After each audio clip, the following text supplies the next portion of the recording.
La dinámica que tendremos.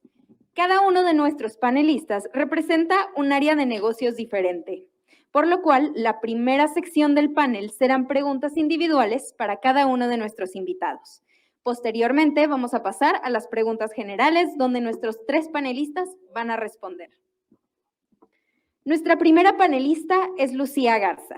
Lucía Garza es socia y directora general de Harvard Economics. Coordina el área de captación, análisis y generación de inteligencia económica y es consultora en materia del entorno económico energético y sus perspectivas.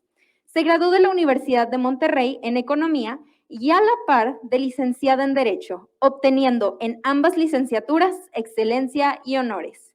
Adicionalmente, cuenta con una maestría en Prospectiva Estratégica por la Escuela de Gobierno y Transformación Pública del Tecnológico de Monterrey, en el cual obtuvo también mención honorífica de excelencia. La licenciada Garza es conferencista ante directivos de empresas en México y el extranjero. Bienvenida, licenciada.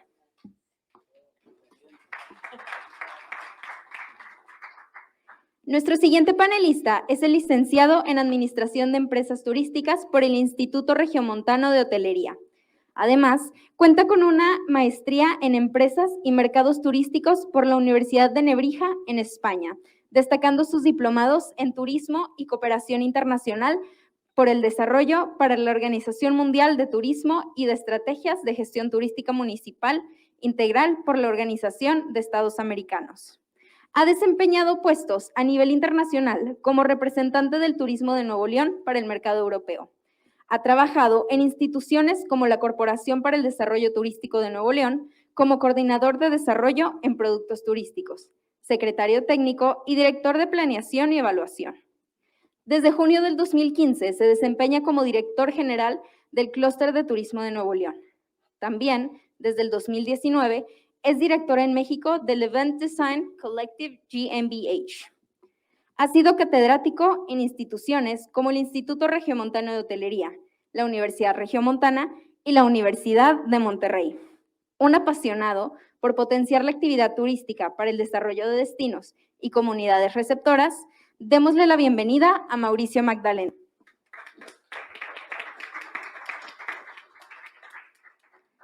Nuestro tercer panelista es ingeniero civil por la Universidad Autónoma de Nuevo León y cuenta con una maestría en administración con orientación a finanzas, también por la Universidad Autónoma de Nuevo León.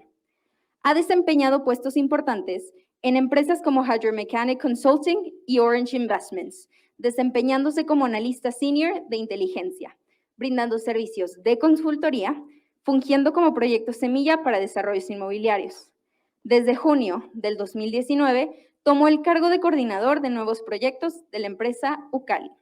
Profesionista con grandes ganas de seguir emprendiendo y tener un impacto social positivo y siempre abierto a formar parte de proyectos extraordinarios, démosle la bienvenida a Osvaldo Silva.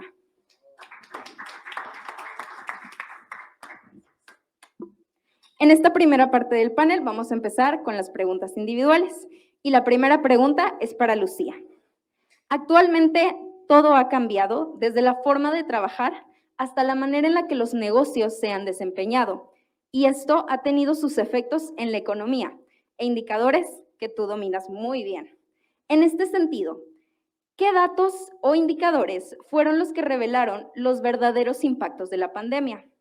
¿Y cuáles fueron los datos o comportamientos sorprendentes que se han visto a partir de este periodo de reactivación?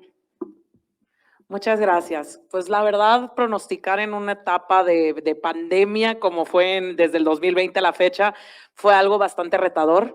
Normalmente pues estamos acostumbrados la gran mayoría a escuchar del Producto Interno Bruto. Entonces escuchamos del PIB y normalmente con esto es lo más agregado que podemos ver de cómo se está comportando la economía.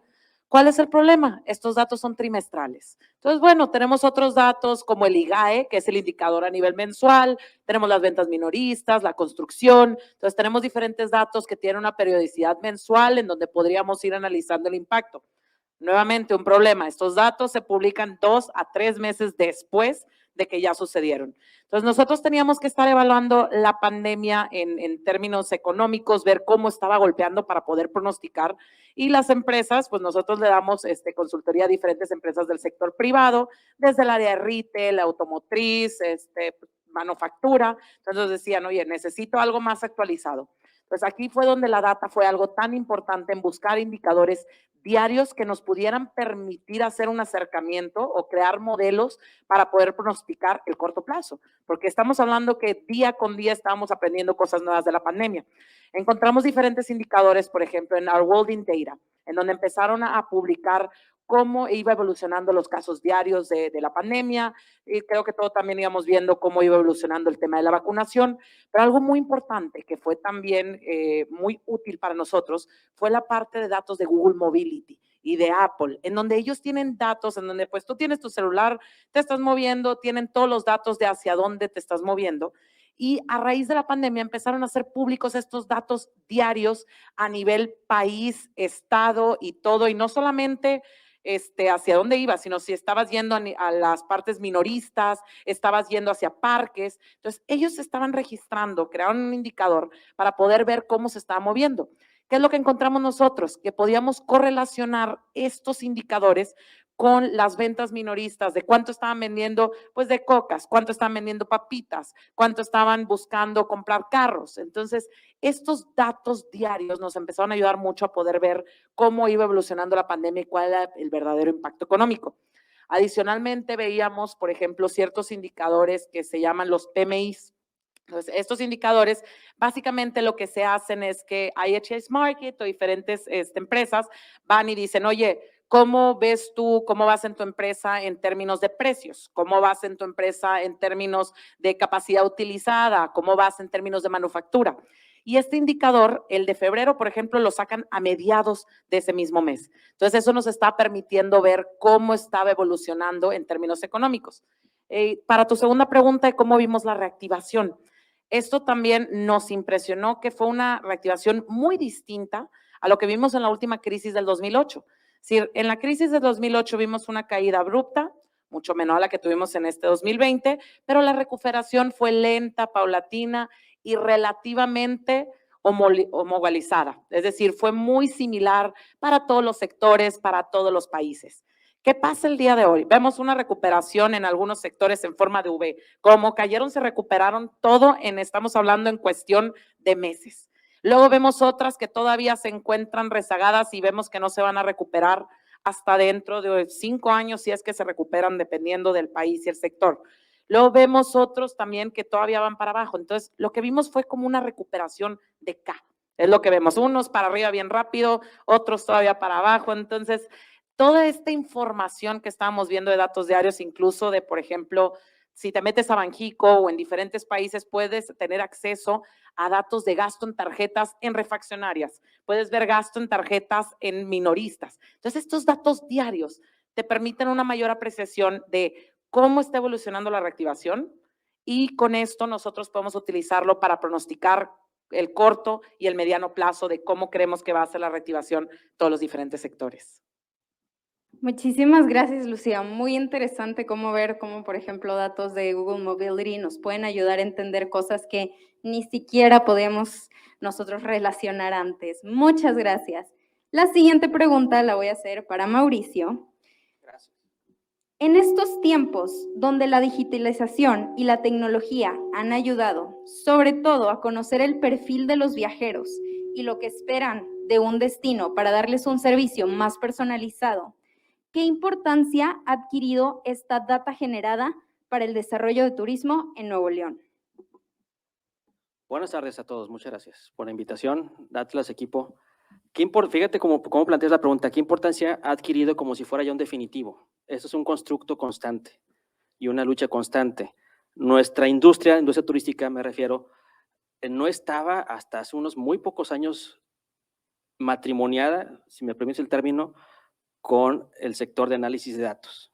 Entonces, era muy complicado o no había fuentes ni formas, quizás sí interés, pero no una forma de acceder a datos para entonces tomar decisiones basadas en mercado y no encorazonadas de alguna persona que tuviera un puesto público. un secretario de turismo o un gobernador o cualquier gobernante que dijera, el mercado va por allá porque quiero.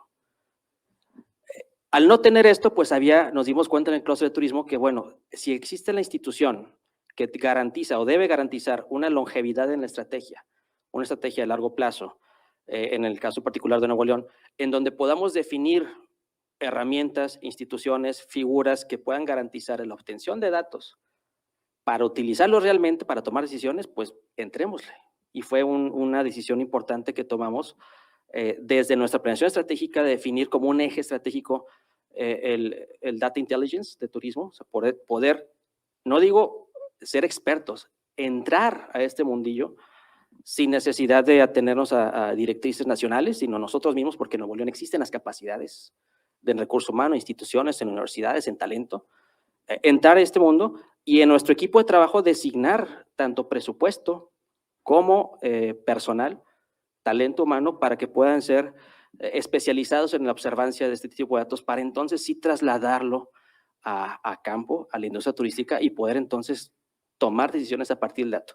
¿Qué estamos haciendo? Es constructo constante, no es algo que nos podamos jactar de haber terminado, tener un producto terminado fascinante, no, pero sí nos podemos jactar y presumir que vamos pasos adelante respecto a otros destinos. También mucho tiene que ver gracias a la colaboración con la Secretaría de Turismo de Nuevo León, que tenemos una excelente resonancia con el Gobierno de Estado, en particular en la área de turismo, y compartimos esta visión de crear herramientas, instituciones y figuras que solidifiquen la obtención de datos y la utilización en función del mercado.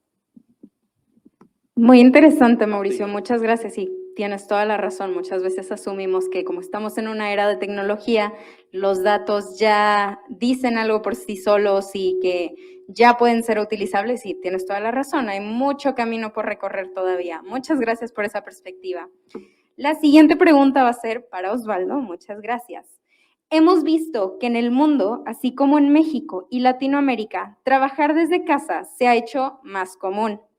¿Cómo han cambiado estas nuevas tendencias la forma en la que el sector inmobiliario está generando nuevos desarrollos? Y como segunda pregunta, ¿qué datos son los que monitorean para poder anticipar este tipo de cambios tan importantes para su sector? Muy bien, muchas gracias. Osvaldo de Ucali, me tocó platicar acerca del sector real estate. Respondiendo a la primera pregunta, me gustaría aclarar, nosotros atacamos 4 sectores principales en temas inmobiliarios, no todos se comportan igual y los monitoreamos cada uno de ellos de manera diferente. ¿Qué quiere decir? Monitoreamos el sector de vivienda, monitoreamos el sector de oficinas, el sector retail, el sector industrial. En este caso, hablando específicamente del cómo ha cambiado la forma de trabajar de la gente, cómo el home office forma parte importante de los nuevos hábitos y costumbres de las personas, de las empresas, cómo nos hemos tenido que repensar y rediseñar incluso los espacios físicos de oficinas, cómo hemos repensado y rediseñado incluso los espacios físicos de nuestras casas, ¿no? O sea, nuestro comedor se convirtió en nuestra oficina, si bien no teníamos a lo mejor un espacio destinado para esto, pues tuvimos que hacernos del espacio. Cómo nosotros como desarrolladores empezamos a tomar esta tendencia y darle la importancia que realmente necesita el tener un espacio 100% enfocado para trabajar. Entonces, tenemos que estar todo el tiempo muy alineado en cada uno de los sectores para nosotros estar repensando, rediseñando. Realmente el sector de real estate es de los sectores que menos cambia a través del tiempo y de los que más tiempo logra realmente tener un cambio disruptivo y significativo, ¿no? Esto vino a acelerar las cosas, ni hablemos del tema de e-commerce, como el espacio y tienda física también vimos un cambio en el hábito y costumbre. No necesariamente los espacios físicos nos están desapareciendo, se están reduciendo, sino que nosotros como desarrolladores también estamos considerando pues que el tema delivery es un tema súper importante. Entonces yo ya tengo que tener un área diseñada y específica para todo este tema y este sector en especial. El tema de espacios subutilizados que a lo mejor y tenemos un estacionamiento grandísimo que no está siendo bien utilizado, pues a lo mejor y podemos hacer una colaboración con otra empresa de delivery o de última milla que ha sonado mucho en temas de e-commerce también y empezar a capitalizar estos espacios ociosos que le llamamos y empezar a darle la vuelta y pues repensar en qué tenemos que hacer, cómo tenemos que diseñar las cosas y al final del día que también esto genere una rentabilidad y una utilidad y que sea sostenible a través del tiempo, ¿no? No podemos diseñar al corto plazo, eso es una realidad. Nuestros proyectos siempre están pensados a 50 hasta 100 años de vida útil. Entonces, tenemos que hacer espacios atacando cada vez un mercado más especulativo, un mercado que te exige cada vez ser más flexible, pero pues yo también no puedo todo el tiempo estar cambiando la forma de mi edificio. Entonces, tengo que dejar espacios que sean 100% personalizables, adecuables, que cumplan con las necesidades de todas las empresas con las que trabajamos. Actualmente tenemos alrededor de 200 inquilinos dentro de nuestras ubicaciones de espacios de oficinas. Tenemos en operación retail, donde tenemos marcas locales, nacionales, internacionales. Entonces, tenemos que estar abiertos a todas las posibilidades y requerimientos que nos piden cada uno de ellos. Sería muy difícil generalizar. Datos, volviendo y retomando la segunda pregunta, monitoreamos cada uno de estos sectores en diferentes datos, ¿no? ¿Qué vemos en el mercado? Nosotros monitoreamos constantemente porcentajes de ocupación, los precios, cómo van cambiando, si van a la alza, si van disminuyendo, cuánto está consumiendo el mercado en cierres de nuevos contratos, en consumo de nuevos metros cuadrados, cuál es el tipo de industria o empresa que está consumiendo espacios cuadrados, de qué tipología. Si estamos hablando del sector de vivienda, siempre monitoreamos temas demográficos, cuál va a ser la vivienda del futuro, cómo van a demandar los nuevos espacios, las nuevas parejas, qué necesita un perrijo o no perrijo, vas a tener hijos o no hijos, cuál es la tendencia en este sector, parejas de todo tipo, ¿no? O sea, ya el esquema familiar está tan diverso que realmente tenemos que tener bien claro cuál es nuestro mercado, diseñar a su medida y no hablar ya nada más en temas de metros cuadrados, sino en soluciones de espacios per se, ¿no? Monitoreamos muchísimos datos. Lamentablemente, no tenemos al día de hoy en México tanta apertura y transparencia en datos de real estate. Realmente tienes que hacer un esfuerzo bastante descomunal, carísimo, de mucho tiempo, para poder tener información de calidad en cada uno de estos sectores. No hay una transparencia y una disposición de muchos desarrolladores para abrir su información y sus datos, que sería en pro y beneficio de todos. Entonces, pues bueno, es un esfuerzo que hacemos de manera constante. Vemos estas periodicidades de tiempo y cambio de ciclos que a veces suceden en periodos de 3 a 5 años. Ahorita, por ejemplo, el sector industrial está como loco creciendo, espacios de e-commerce por todos lados, última milla, espacios que ya estaban subutilizados o en desuso, se les dio la vuelta para cumplir con necesidades de este sector. Entonces, son muchos los datos que analizamos, ¿no? Pero sí me gustaría recalcar el esfuerzo que hace Ucali y Percep para realmente tener información de calidad, para tomar siempre muy buenas decisiones, y que invito a otros desarrolladores, si están viendo por aquí, a que realmente nos unamos y hagamos esa sinergia de poder abrir un poco más los datos y la información, que es un reto grandísimo para todo el sector real estate del país.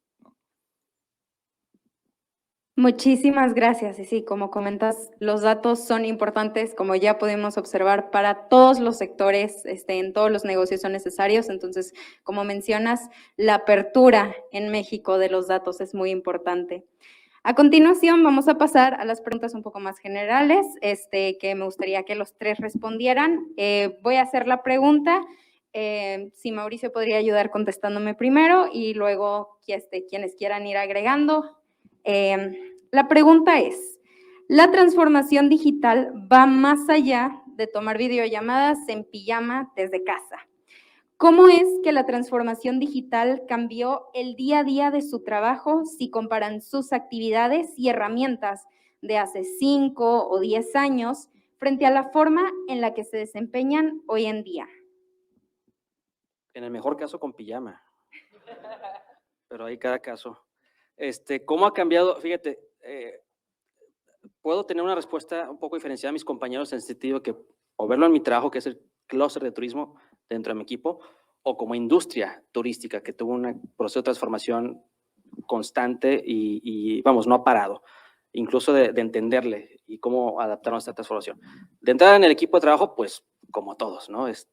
Quizás yo soy el más viejo de los millennials de mi equipo, pero como quiera millennial, first adopter, y pues yo no estaba tan acostumbrado a tener estas sesiones remotas, porque sí necesito, y aparte tengo formación de turistólogo, necesitamos el contacto con la gente, pues para estudiar esto, ¿no?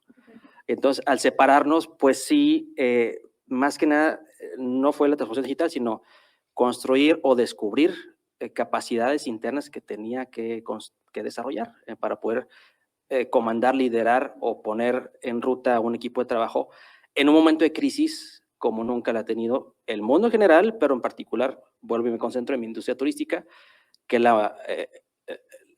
el mandato mundial fue no salgan, y es una industria que vive de salir. Entonces, imagínate cómo estábamos patas para arriba. No salgan a la madre, pues yo vivo de salir. La industria del viaje, la industria turística, independientemente de la motivación del viaje, si es un motivo de negocios, un motivo vacacional, un motivo de una reunión empresarial, exposición, congreso, motivo médico, de familiares, sea cual sea el motivo, es una industria que sale a viajar. Y si te restringen el viaje, pues se cae, se muere. Entonces, resurgieron la necesidad de utilizar tecnología para, en particular, a la industria de reuniones, que es un subsegmento, si lo queremos ver así, de la industria turística, que es la que ve congresos, ferias, exposiciones y reuniones, que son un gran motor económico para destinos. En particular, Monterrey es un segmento, creo que el más importante, después del turismo de negocios individual, el de reuniones, que son las exposiciones comerciales, expos de consumo, congresos, convenciones empresariales, que son muchas aquí en Monterrey. Y pues al no tener esta motivación de viaje o la posibilidad de viajar, tuvieron que migrar a plataformas como estas, con sus pros y sus contras. El pro, seguir realizando el encuentro, permíteme entrecomillarlo, o la transmisión de conocimiento, de mensaje a las masas, perdiendo mucho el contacto humano, que eso provoca networking y provoca negocios, y perdiendo más como ciudades toda la mancha y la expansión económica que genera un congreso o una convención a una ciudad. Se caen ocupaciones de hoteles, se caen índices de consumo de visitantes temporales, que son usuarios temporales, que son turistas en negocios y empresas de prestadores de servicios, restaurantes, prestadores de servicios de transporte, aerolíneas, todo se va para abajo. Entonces, ¿cómo podemos afianzarnos, agarrarnos de algo cuando no ves una bandera, no ves una luz del día pronto, no hay una política pública definida, ni un apoyo institucional en donde podamos agarrarnos, afianzarnos? Pues te agarras de los propios y más del uso de la tecnología para encontrar algunas soluciones junto con la industria. Estas soluciones las hemos adoptado, las hemos abrazado, queremos soltarlas porque ya queremos volver a viajar y a no necesitar de ellas. Con mucho respeto le digo a las plataformas, pero deseablemente ya no, para tener esos encuentros personales tete a tete. Pero lo que sí dejo como legado es los eventos híbridos, la forma híbrida de sí llegar a grandes masas a través de la tecnología, pero nunca perdiendo el contacto. Porque, repito, teniendo el contacto personal, generas negocios, generas relaciones, que esas relaciones a la postre son negocios, y desde luego generas derrama económica en destinos que están deprimidos al carecer de los viajes. Claro que sí, muy interesante. Muchas gracias. Lucía, ¿te gustaría que te repita la pregunta? No, creo que me queda claro. Perfecto. Y creo que estamos en las mismas, que vemos pros y contras dentro de lo que es en mi industria, que es toda la etapa de pronósticos, consultoría de corto y mediano plazo, de hacia dónde va pues la parte económica, energética. Y lo que veíamos, por ejemplo, yo lo quiero ver desde dos perspectivas. Uno, transformación digital que no viene a raíz de la pandemia, sino que ya venía como tal, y otra que vino desde la pandemia. Entonces, previo a la pandemia, por ejemplo, veía, pues nosotros es como dos áreas grandes, ¿no? En las que trabajamos. Una parte que es la que creemos que nunca va a poder ser suplida como tal por la data science, es la parte de consultoría, por la parte del conocimiento económico, la parte de, pues no puedes meter a un modelo exactamente, pues que Rusia y Ucrania se están peleando, o cierto tipo de decisiones que pueda tomar el gobierno actual o cualquier tipo de gobierno. Sin embargo, en la parte de la generación de modelos econométricos, lo que vimos es que la cantidad de datos que podíamos acceder y el incremento en la productividad que nos daba poderlo meter a nuestros modelos era impresionante. Voy a poner un tema concreto. Por ejemplo, cuando empezamos todo el tema de pronosticar los precios de las gasolinas, y tuvimos un cliente que nos dijo, oye, yo lo quiero por estado e incluso algunos municipios, que me lo pronostiques, y quiero que lo pronostiques mensual y para 5 años y todo. A la fregada, ¿de dónde sacamos tantos datos? Encontramos en la página del gobierno en donde están todos los datos. ¿Cuál es el problema? Los datos se publican todos los días, pero solamente ese día, y luego ya no existe. Entonces, en un principio, primero teníamos a una persona dedicada únicamente a meterse a la página, a bajar todos los datos para poder tener todos esos datos para después poderlos meter al modelo y pronosticarlos para el cliente, ¿no? Con todo este tema de la transformación digital, si comparo eso que empezamos hace como unos 5 años al día de hoy, con inteligencia artificial se desarrolló un bot que hace todo lo que esa persona estaba a cargo. Entonces se mete, baja los datos, los procesa, te los pone incluso por estados, por municipios, por todo. Entonces el incremento en productividad de poder utilizar esto de data science, este tipo de modelos, inteligencia artificial, nos ayudó bastante. Porque creemos que en la industria pues hay que poder hacer uso de todos estos datos para las herramientas. También por el tema de conferencias, por ejemplo. Creo que no es lo mismo, como estabas mencionando ahorita, en persona. Puede ser que también por el tema de networking y en mi caso, que por ejemplo nos contratan mucho para conferencias de planeación estratégica de mediano plazo. Entonces, hasta a raíz de la pandemia dijimos, pues bueno, vamos a empezar a hacerlo por Zoom, Microsoft Teams, todas las plataformas que tenemos, ¿no? ¿Cuál fue el aspecto positivo? Permitió llegar a mucho más gente. Es decir, antes era únicamente el equipo directivo y ahora le pasaban la liga a todo mundo y estaban conectadas 300 personas del equipo en lugar de únicamente 50. Entonces, esto fue algo positivo y también que incrementó la periodicidad. Si decían, oye, por ejemplo, yo estoy en Mérida, pues desde aquí que te traigas a Lucía y todo, entonces vamos a hacerlo 1 o 2 al año. Entonces, te permite que a pesar de que estamos en otro estado, esto sí fue algo positivo. ¿Cuál fue lo negativo? Lo que nos empezamos a dar cuenta es que en este tipo de sesiones no se sacaba el provecho que en una sesión cuando era presencial, porque puede ser que algunos pues no le entendían que a la cámara o les daba pena o no querían o les estaba fallando el internet, X o Y razón, no hay nada como esas sesiones de personales. Entonces, definitivamente todo este tema, tanto de la pandemia como la de transformación digital, desde nuestro punto de vista, tiene temas positivos y negativos. Creo que lo mejor sería, como estaban mencionando ahorita, es un formato híbrido, en donde veríamos, por ejemplo, nos tocó con una empresa que pues hacíamos la conferencia como aquí, que lo tenemos gente presencial, que podemos tener ese rapport, pero también lo tienes en que se pueda digitalizar y poder llegar a las masas. Entonces, definitivamente son temas que estamos cambiando y creo que pues lo que hay que hacer es aprovechar toda esta información, toda esta digitalización, inteligencia artificial que tenemos para poder ver cómo en cada una de nuestras industrias podemos potencializarlo. Muchas gracias, Lucía. Muy interesante lo que comentas de esta dualidad que existe en la transformación digital, cómo aumenta y reduce la productividad al mismo tiempo. Muchas gracias. Y pues bueno, continuemos con Osvaldo. Bueno, creo que recuerdo más o menos bien la pregunta. Quiero retomar el tema que comentaba ahorita Lucy y Mauricio, temas de transformaciones digitales en real estate, cosas que no se veían hace 5 o 10 años. Yo creo que me gustaría empezar hablando con la verdad. O sea, creo que hay muchas herramientas que ya tenían 5 o 10 años en el mercado, pero que honestamente a lo mejor no estábamos haciendo el uso adecuado o simplemente no nos vimos en la necesidad de adoptarlas con una manera tan fuerte como lo ha sido en estos últimos 2 años, ¿no? Por otro lado, ¿qué cosas sí hemos visto en los últimos 5 años por lo menos? Seguramente a lo mejor han escuchado el tema PropTech o están familiarizados con un tema PropTech, que es un juego de palabras de property y technology, donde empezaron a salir startups bastante interesantes para solucionarle la vida a toda la industria, ¿no? ¿Qué puede ser como un ejemplo de PropTech tan simple? A lo mejor un tema de property management. Tengo un edificio, tengo 60 inquilinos, estoy administrando un rent roll increíble, facturaje y administración muy robusta, tanto de mantenimiento, de cuota, de rentas, etcétera. Oye, pues a lo mejor mis inquilinos ya con una app de un property management solucionan y estoy generando una estadística bastante buena que me va a servir para analizar datos y tendencias y cualquier cosa por el estilo, ¿no? Temas de domótica, casas inteligentes, iluminación, cosas que si bien a lo mejor ya existían en el mercado, a lo mejor no hay una adopción muchísimo más fuerte en estos últimos años, ¿no? Ya a la gente le gusta que pueda tener una Alexa en su casa y desde ahí manipular iluminación, sus cortinas, el clima, etcétera, ¿no? Vemos temas de análisis o inteligencia de mercado que también tendrán a lo mejor 4 o 5 años existiendo en México, donde puedes ver tendencias y un tema de Big Data a un grado y un detalle bastante benéfico y que te da muchísima información y que realmente puedes tomar muy buenas decisiones sin tener tú que necesariamente hacer un levantamiento y un estudio de mercado en cada proyecto y que este estudio de mercado en 3 meses pues ya cambió y tendrías que hacer un refresh de la información, etcétera, etcétera, ¿no?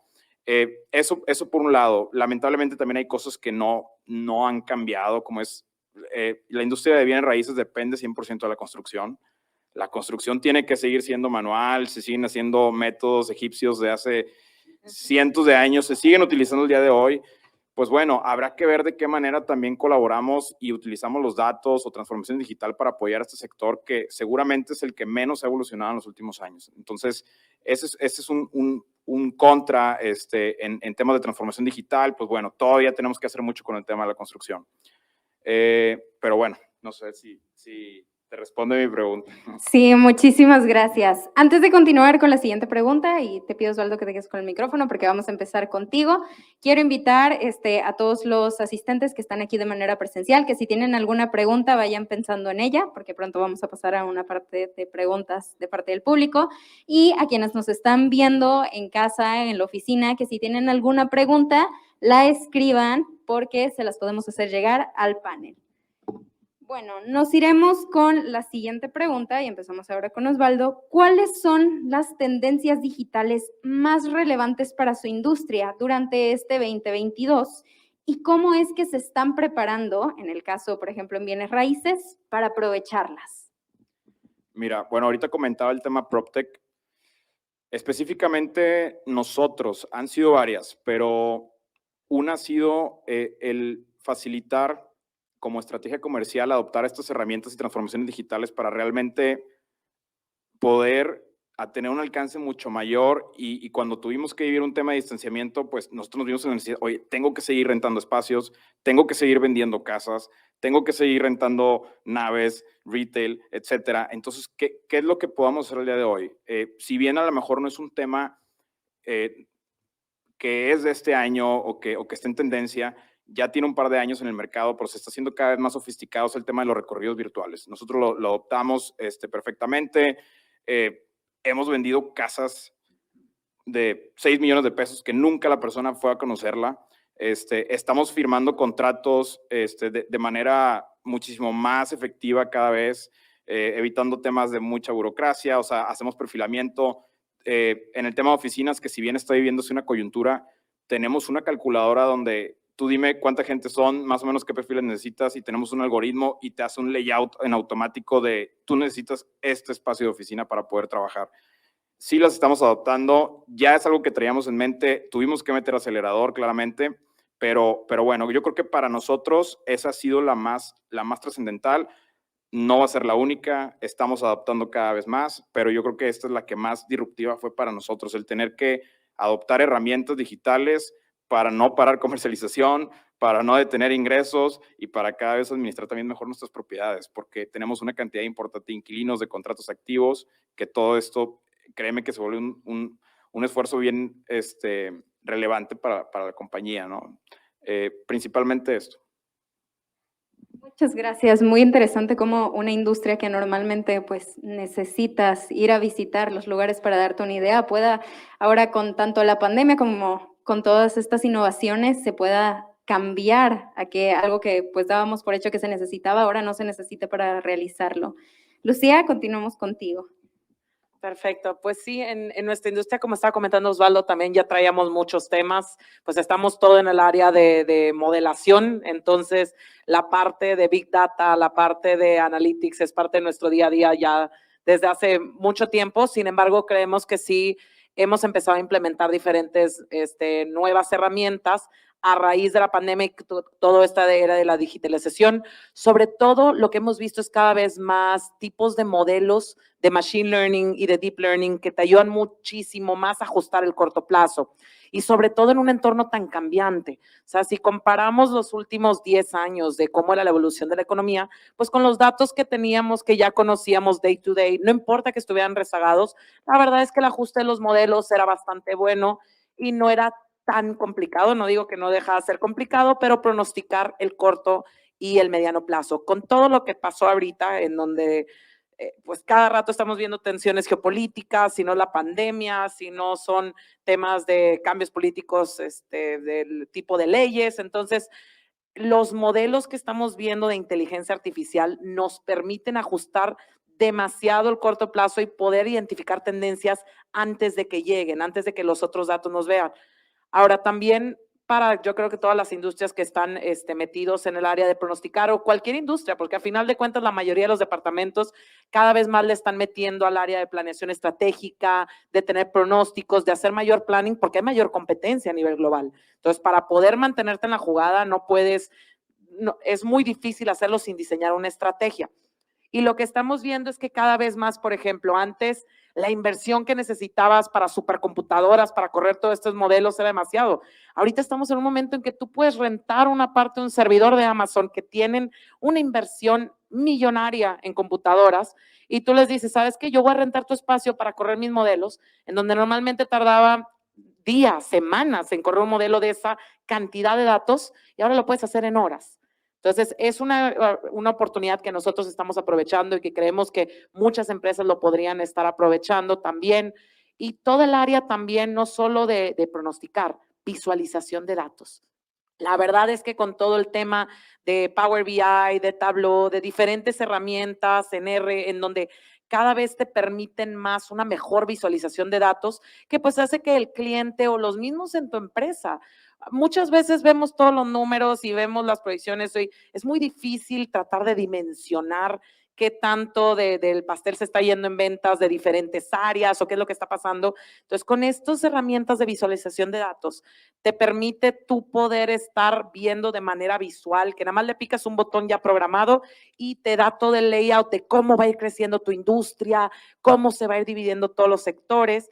Y nosotros incluso ya nos ha permitido que pues diseñamos todos los modelos econométricos y lo encapsulamos en ciertas herramientas, dependiendo de lo que prefiere el cliente, y ellos pueden correr escenarios. Dicen, oye, ¿qué pasaría si yo, no sé, vendo sillas y le subo 10 pesos a mi silla? ¿O qué pasa si de la nada un factor climatológico, X o Y razón, que todo se puede programar en el modelo? Y te permite que las empresas puedan jugar con diferentes escenarios y puedan tomar decisiones al instante. Normalmente con nosotros era pues el cliente hacía que le desarrollemos todo un modelo de mediano plazo, pero luego había un cambio de estrategia y era, oye, háblale a Harvard que otra vez me vuelva a correr todos los modelos y a ver si tienen tiempo. Y ahora es para temas de consultoría más especiales, pues sí, todavía lo tenemos que hacer, pero cuando son decisiones rápidas al instante, ya los podemos encapsular en inteligencia que ya es instantánea. Ellos le pican a los modelos, los entrenamos para que lo hagan y pueden estar corriendo diferentes escenarios para cada una de sus industrias. Muy interesante, muchas gracias, Lucía, sobre todo lo que nos comentas de todos los modelos, cómo se ha agilizado, algo que me llama mucho la atención, la parte de la visualización de datos. Claro, siempre que hablamos de cómo está creciendo el Big Data, cómo está creciendo toda esta parte de transformación digital, olvidamos que también pues a la par crece esta parte de que el entendimiento que tenemos que tener nosotros y la visualización y cómo nosotros vamos procesando, porque las máquinas lo procesan, pero cómo lo procesamos nosotros, pues necesitamos esa parte de la visualización. Muchas gracias. Y pues Gracias. por último, la pregunta, Mauricio, ¿te gustaría que te la... Sí, por favor. Perfecto. Aquí la tengo, por repito. La pregunta es, ¿cuáles son las tendencias digitales más relevantes, en este caso para la industria del turismo, en el 2022 y cómo es que se están preparando para aprovecharlas? Voy a hacer resonancia y retomar lo que comentaste, Lucía. Por más tendencias digitales que podamos hablar, si la gente, nuestro recurso humano, nuestro talento, no está flexibilizado, capacitado o no quiere adaptarlas y aprenderlas y vivir con ellas y abrazarlas, no progresamos. Y creo que en nuestra experiencia en Clúster de Turismo Nuevo León, nuestros procesos de transformación digital a la industria turística de Monterrey, nuestro gran talón de Aquiles ha sido ese. No tanto el contar con las herramientas digitales ni con los partners adecuados, sino la adopción de nuestra industria en que no estaba acostumbrada a esto. Y cuando se está acabando en un proceso de pandemia, quieren volver como estaba antes, cuando el mercado y los usuarios y las tendencias cambiaron y ya se quedaron así. Un proceso de asimilación importante que te digo, el que la gente lo entienda, lo adopte, lo abrace y viva con él, es el proceso de transformación digital más complejo. Aunado a esto, hay otras tendencias que hemos visto y en cada uno hay retos distintos. Por ejemplo, lo mencionaba hace un momento, el turismo de negocios, pues ya a raíz de pues tú lo viste, Sí. un Zoom, ya no voy a Mérida. Sí. Pobre Mérida. toda la enorme campaña que está haciendo la Secretaría de Turismo de Yucatán para atraer visitantes se acabó con un Zoom. Y así cientos de destinos en el mundo. Entonces, y sobre todo Monterrey, que es un destino de turismo de negocios individual, se vuelve más relevante lo atractivo de una ciudad. Y que, ok, me puedo evitar el viaje a Monterrey porque un Zoom me lo resolvió, o una plataforma digital me resolvió mi comunicación o mi reunión, o no tengo que visitar una casa para comprarla de 6 millones, sino aquí me quedo. Pero se vuelve relevante el entorno de la ciudad, calidad de vida y que también te la pases y las experiencias que puedas empaquetarle a ese visitante para que, bueno, tome una decisión de sí voy y además haré esto, esto y esto y esto. Entonces la transformación o la tendencia es en cómo comercializas eso con e-commerce, cómo comunicas esos atractivos, cómo le llegan a ese potencial visitante usuario para que pueda tomar una decisión que antes era fácil de tomar, que tiene que ir a Monterrey, y ahora ya quizás su compañía le restringe un viaje cuando un Zoom puede resolver. Entonces, ahí hay muchos retos que tenemos que asimilar y poder transformarlos en oportunidades. Desde luego, los nómadas digitales van muy en sentido con esto, ya pueden trabajar donde quieran, muchos de ustedes. Esperamos que también Nuevo León sea una gran opción para que sea un destino para los nómadas digitales, que te digo, son las tendencias que podamos o dejarlas pasar o abrazarlas y trabajar en torno a ellas. Los grandes eventos, mencionábamos que no solamente Zoom, hay una necesidad de la industria de reuniones, repito, exhibiciones, congresos y convenciones, en que tuvieron que hacer un partnership fuerte con empresas de desarrollo tecnológico para crear estas plataformas de exposiciones en un ambiente digital, que digo, deseablemente ya podamos emigrar a híbrido o presencial. Y bueno, hay tendencias que estamos descubriendo día a día. Lo vemos con nuestro producto insignia que tenemos en el clúster de turismo. Los invito a descargarla si me permiten el anuncio. La aplicación Pasaporte Nuevo León. La aplicación Pasaporte Nuevo León es toda la oferta turística de Nuevo León, de Monterrey, en la palma de tu mano, para que con un clic puedas comprar o reservar tu experiencia turística de nuestro destino Monterrey, Nuevo León, que la desarrollamos en conjunto con la Secretaría de Turismo. Y ahí es donde vemos reflejado este proceso de, bueno, es complicadísimo decirle a tu operador de que en lugar de que venda su tour a la cola de caballo en su página que no sirve, lo traslade a una aplicación junto con otras ofertas y que no sienta que es una competencia y que le van a quitar mercado.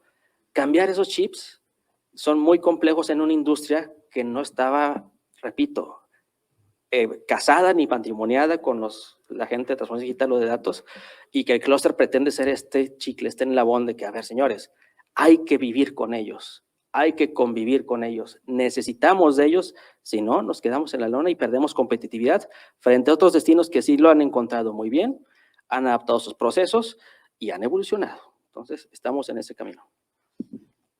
Muchas gracias, Mauricio, muy interesante. Y pues, volviendo a repetir lo que decía sobre Pasaporte Nuevo León, muy interesante, tuve la oportunidad de yo saber de él a través de un amigo que venía de visita. Es increíble cómo incluso la gente que es de Nuevo León no sabe de él y luego viene alguien de visita y ya sabe de la aplicación y ya sabe cómo ubicarse con todas las montañas que hay en Monterrey, y uno que no sabe. Entonces, a todos los que nos están viendo y que sean de Nuevo León, descárguenlo, por favor.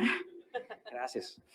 Aprovecho, tenemos una pregunta del público que nos está viendo ahorita en línea, y que es precisamente para ti, Mauricio, que pregunta que si existe algún modelo perfecto, interesante, para predecir la economía del turismo.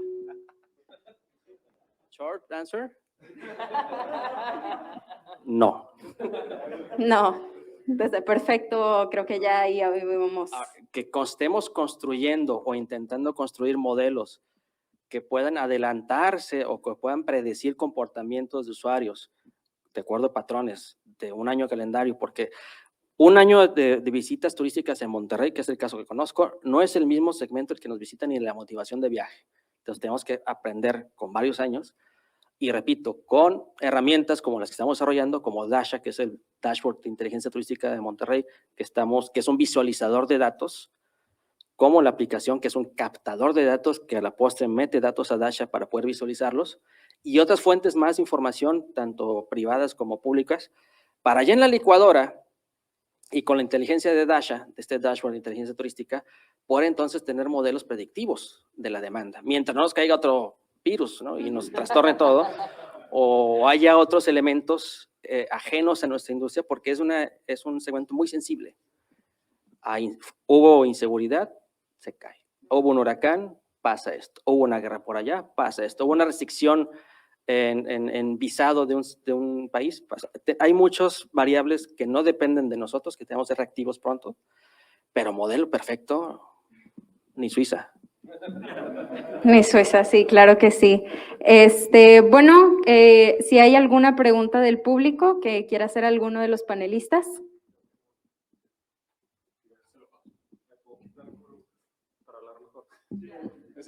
Sí, sí. Bueno, buenas tardes, muy buena ponencia de los tres. Mi pregunta va para Lucía. Retomando un poco de lo que platicaste recién, bueno, empezaste a platicarnos, me gustaría saber cuál fue el impacto o cómo impactó la salud mental de la población para la reactivación de la economía. Platicabas que versus 2008, pues fue un crecimiento a lo mejor en 2008 un poquito más lento, pero ahorita sí es, como dices, en K. Entonces, me gustaría saber un poco más, o si tú tienes un poco de eso proyectado. Gracias. Uy, está complicado. Mira, definitivamente hemos evaluado estadísticas de salud mental y ha sido extrañamente igual que la economía, muy diverso el impacto que ha tenido. Hemos visto, por ejemplo, en las estadísticas mucho tema de depresión, que subió demasiado, pues por lo mismo que, pues, si bien tienen aspectos positivos toda esta transformación digital que tuvimos a raíz de la pandemia, el hecho de no interactuar con gente a final de cuentas y la incertidumbre, pues definitivamente tuvo un deterioro en la salud mental que vimos en muchos países. Como te digo, fue muy distinto en cada país, no solamente país, estado, diferentes situaciones. Ahora, a nosotros en lo que más veíamos, no tanto pues el tema de la salud, sino ya bajándolo a la economía, lo que sí vimos es que cambió mucho la tendencia de los consumidores de compra, que se puede ligar mucho a su estado de ánimo, a su estado de salud mental. Entonces, por ejemplo, contrario a lo que uno esperaría, en donde normalmente la construcción tendería a caer, por ejemplo, no 2020, ahí sí pues se paralizó totalmente, pero 2021 pensaría no, pues se va a ir mucho a la baja.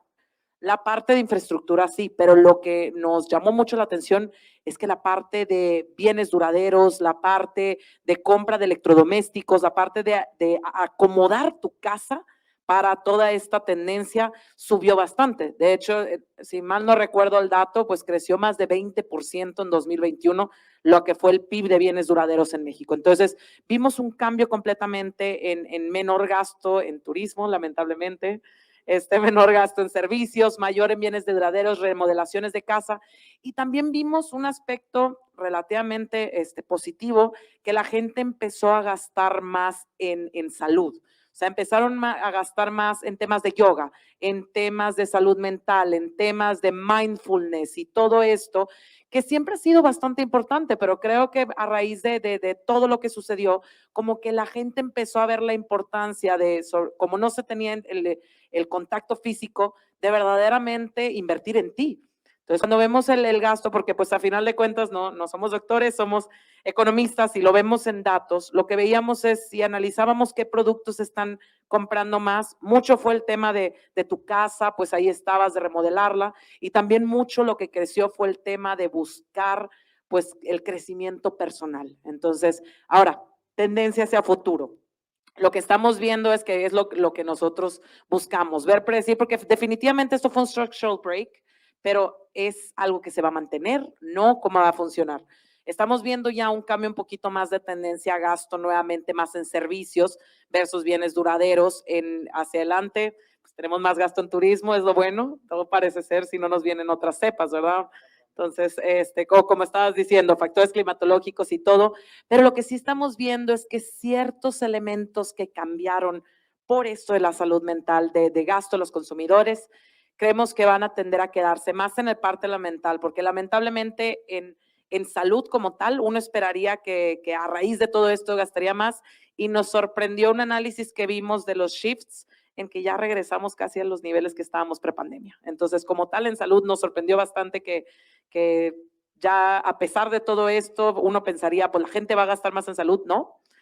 Pero en salud mental lo que vemos es que parece ser que es una tendencia que si no va a tener bien la fortaleza que estamos viendo ahorita, sí creemos que va a continuar. Muchas gracias, Lucía. De este lado tenemos otra pregunta. Hola, ¿qué tal? Me preguntaba para Osvaldo, contándote que en las últimas noticias que pues he leído, el sector inmobiliario pues ha ido a la alza en esto del metaverso, no sé si lo conozcas. Entonces, mi pregunta sería el cómo se adaptarían o si le entrarías o qué tal, cuál es tu opinión acerca de esta alza de que están comprando desde ahorita o están haciendo esta estructura en el metaverso para el sector inmobiliario. Órale, pues qué te digo, yo creo que sí es algo en lo que tenemos que pensar. El tema de tener un bien raíz en un metaverso todavía tengo mis dudas, pero sí creo que puede ser una opción bastante interesante, sobre todo a lo mejor ligado al tema de los recorridos virtuales que veíamos hace un momento. Realmente nos hemos sorprendido que sí hemos logrado cierres importantes con un recorrido virtual. Entonces yo no sé, vaya, la tendencia sí, si bien a lo mejor no estábamos en un metaverso, ya estábamos en un espacio virtual y ya hemos logrado transacciones y ya hemos hecho cierres importantes a través de este medio. Habría que explorarlo. Honestamente, no te tengo una respuesta definitiva. Creo que es un tema bastante reciente.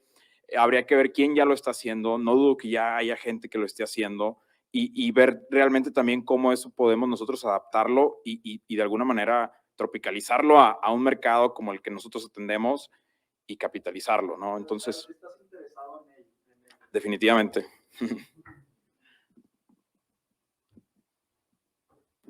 Muy bien, tenemos una pregunta del parte del público que nos está viendo en casa, que es para los tres panelistas.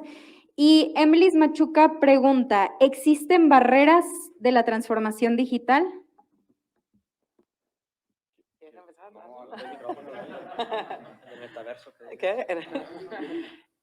Definitivamente, bueno, si quieren, voy empezando, creo que sí hay barreras. Una que mencionabas, Mauricio, es la misma gente. O sea, la misma gente creemos por el mindset que tienen, exactamente. Hay muchos que pues dicen, oye, pues si no está roto, ¿para qué le cambio?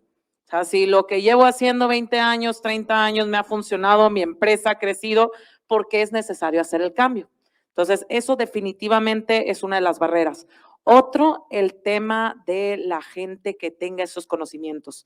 Ahorita nosotros hemos estado analizando mucho tema de los salarios porque pues pronosticamos inflación. Entonces está siendo un tema que estamos viendo que no hay suficientes data analysts que sepan suficiente sobre inteligencia, sobre datos, y ahorita se los están peleando en el mercado. Entonces es un tema de que no mucho se eligió esta carrera a tiempo. Es una disrupción entre demanda y oferta. Entonces no hay suficiente oferta de gente que le sepa esto para la demanda creciente que se está teniendo. Entonces, mientras haya ese ajuste, definitivamente va a haber barreras de entrada porque no se van a conseguir las suficientes personas.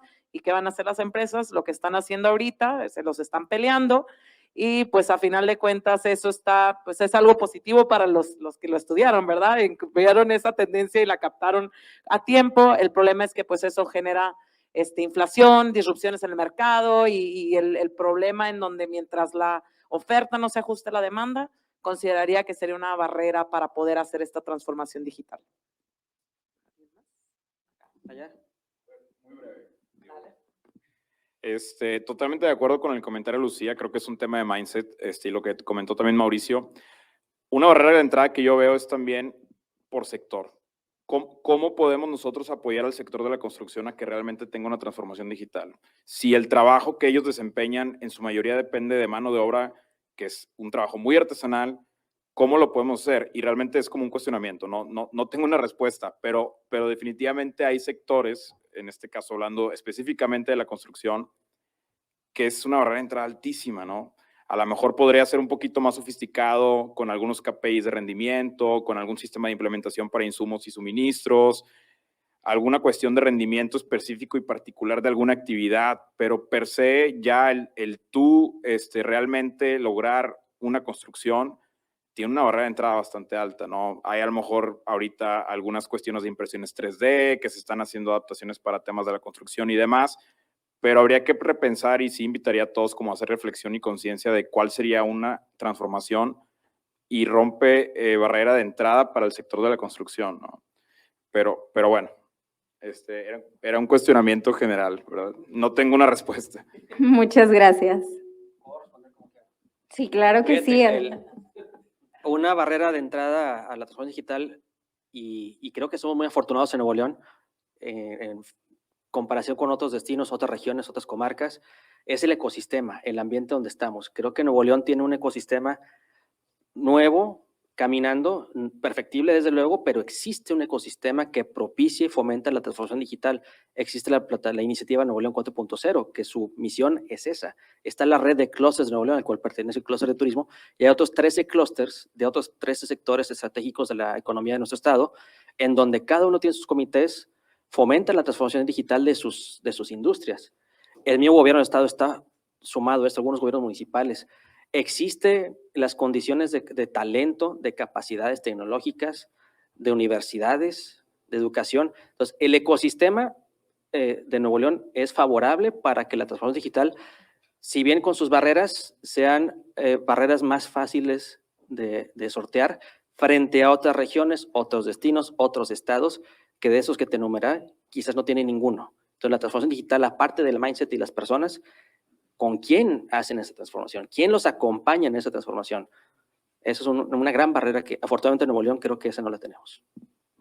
Muchísimas gracias. Bueno, durante este panel hemos estado... ¿Una pregunta más? Ok, perfecto. Tenemos entonces una pregunta más del público. Sí, buenas, perdón, ya están acabando. Y es que la verdad me quedó mucho con la duda porque, bueno, para Lucía usted comentaba que de repente la levantaba en la madrugada porque los modelos tenían que volverlos a correr y demás. Y, por ejemplo, en mi caso, que pues por parte de Atlas nos dedicamos a la analítica, uno como estudiante de economía, en la teoría empieza a aprender conceptos como competencia perfecta, como que los consumidores somos racionales, como que existen curvas de utilidad. Y cuando se va a la práctica se da cuenta que un poquito somos muy fantasiosos, ¿no? Por ese sentido. Y a veces los modelos, lo más difícil de ellos es como replicar la realidad a cosas matemáticas, ¿no? A ecuaciones, a correlaciones, a causalidad. Y en un periodo tan grande de incertidumbre como el actual, con la inflación y incluso algunos blogs se atreverían a llamarla esta inflación, pues uno como analista empieza a utilizar ese famoso ojo de buen cubero, ¿no? A decir como, pues creo que la teoría me dice esto, pero la práctica va un poquito por este lado. Si usted tuviera que ponerle un porcentaje y decir como tanto porcentaje yo lo aplico con la práctica y tanto porcentaje con la teoría matemática económica, ¿qué porcentaje le daría? No, yo creo que práctica 70, teoría económica 30. Y, o sea, verdaderamente la práctica es lo que te da. Definitivamente el estudio de economía te da las bases, pero luego estás viendo países como en Argentina que está subiendo la inflación y están bajando las tasas de interés y dices, ¿dónde está la teoría económica? Entonces, definitivamente cada vez vemos decisiones que no tienen nada que ver con teoría económica y son más con los pensamientos de cada uno de los que están al frente, los tomadores de decisiones, no hablando únicamente a nivel público, que los presidentes y todo, los tomadores de decisiones somos las empresas, somos los consumidores. Entonces, la realidad es que, por ejemplo, por eso es que nosotros, bueno, acá como economistas vemos que, pues gracias a Dios, la inteligencia artificial nunca nos va a suplantar como tal, porque tú, como dices, las matemáticas te pueden ayudar a ver mucho tema de tendencias, tema de adaptar los modelos matemáticos a ciertos elementos de cualquier tipo de modelo econométrico que aprendemos. Pero la realidad es que siempre está ese factor humano.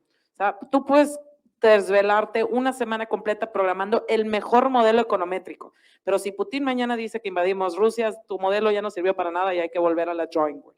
Entonces, nosotros, por ejemplo, lo que hacemos mucho es estamos corriendo diferentes escenarios y ponemos supuestos muy tangibles en términos de, a ver, con esto que está pasando Rusia y Ucrania, qué es lo que va a pasar y cuál va a ser el impacto. Tenemos incluso supuestos de cuándo van a ser las próximas olas de COVID para poderlo meter al modelo. Entonces, metemos supuestos desde antes para poder decir qué pase.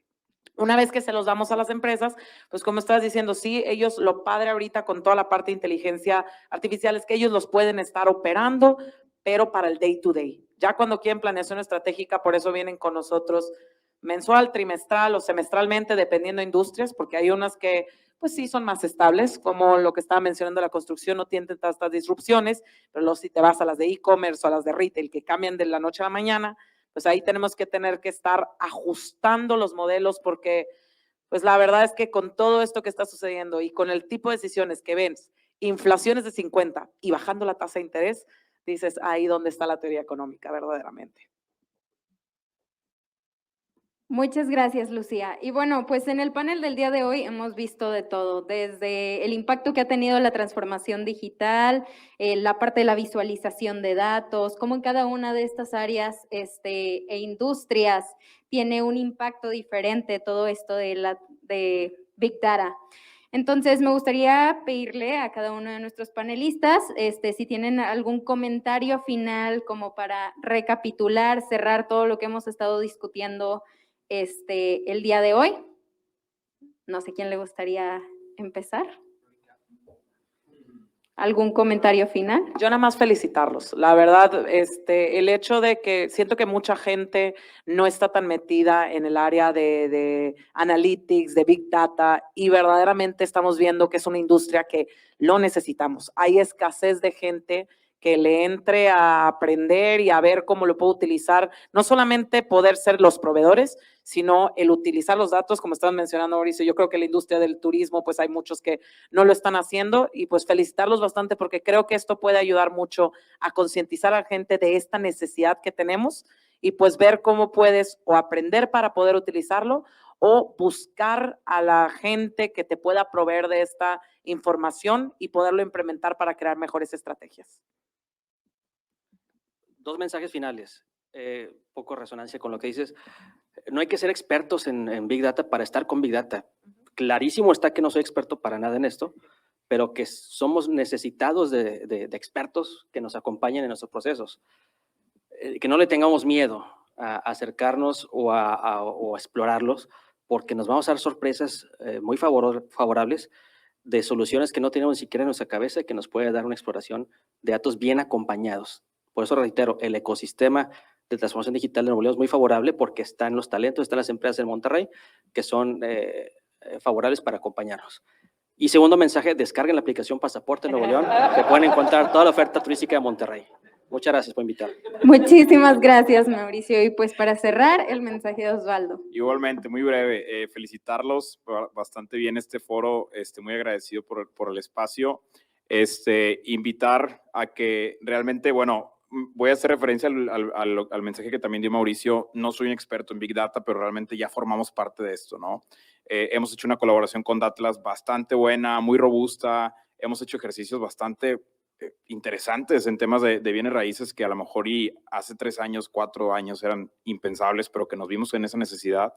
Entonces, pues nada, es eso, ¿no? O sea, el realmente animarse, el hacer conciencia de que todo el mundo formamos parte en una transformación digital y que si bien a lo mejor no somos expertos, ya ya estamos en esa ola, pues, ¿no? Y pues nada, igualmente invitarlos, ojalá que un día también tengamos la oportunidad de hacer un evento de este tipo en algunos de los spots de Ucali. La verdad es que tenemos ubicaciones geniales y con todo gusto podemos ser anfitrión y host en cualquier necesidad que tengan de este tipo, ¿no? Encantado por el espacio y pues muchas gracias. Muchísimas gracias, Lucía, Osvaldo, Mauricio, por